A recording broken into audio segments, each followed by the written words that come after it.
Hola, ¿cómo están?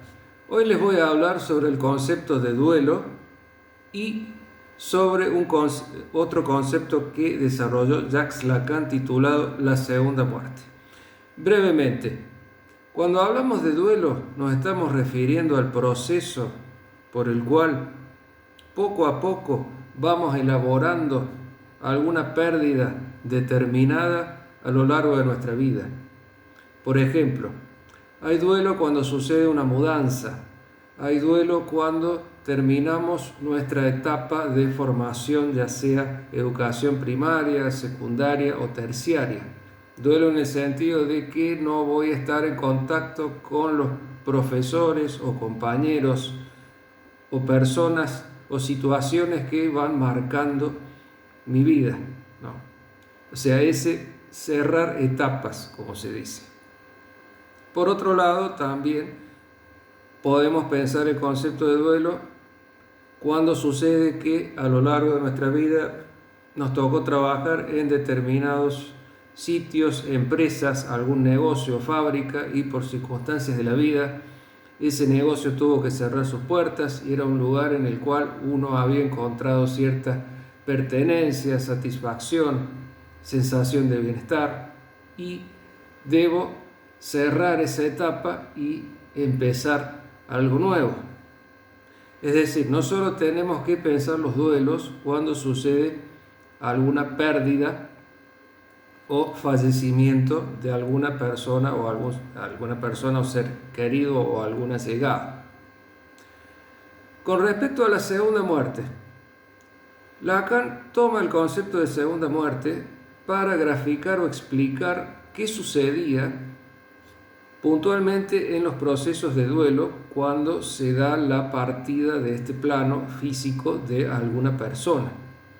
En la etapa en la cual los deudos o alguno de los allegados o seres queridos del difunto, en el último adiós, sucede que, por ejemplo, se arroja una flor o un souvenir o un poquito de tierra, ese acto de hacer ese último adiós al féretro, al difunto, ¿no? ¿Qué había en juego ahí? Lacan habla de segunda muerte en el sentido de que uno va empezando a hacer ese cierre, ese terminar de soltar. Es decir, pensemos la segunda muerte con una idea de gratitud, de agradecimiento, de reconocimiento a ese ser querido que ya, siguiendo el concepto, en la primera muerte, es decir, la partida física de la persona, ya ha acontecido. Freud, en uno de sus textos, titulado Duelo y Melancolía, nos habla que un proceso de duelo que no logra elaborarse satisfactoriamente puede desembocar en un proceso de melancolía o depresión. Entonces, la segunda muerte implica otra etapa del proceso de duelo por el cual logramos sanar, evolucionar, crecer con esa partida, con esa ida de ese alguien cercano a nosotros. Podemos pensar esto de la segunda muerte con un ejemplo muy reciente, el fallecimiento del papá de Lionel Messi. La carta que escribió Lionel despidiéndose y describiendo, también podríamos decir, el vínculo con su papá, y el hecho que él haya decidido hacerlo público, con todo lo que eso implica, lo podemos tomar como ejemplo para graficar esta idea de segunda muerte que les traigo hoy en este contenido.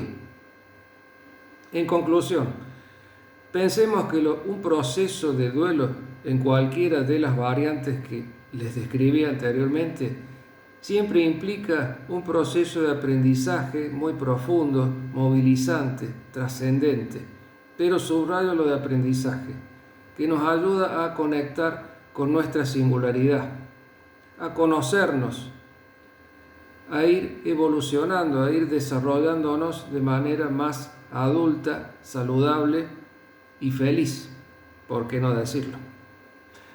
Bueno, espero les haya gustado el contenido de hoy. Si es así, dejen su me gusta, suscríbanse, al canal de YouTube.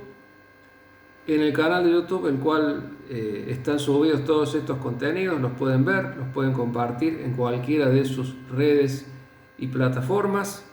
Les agradezco muchísimo la atención y difusión de este espacio de sabiduría, conocimiento y reflexión.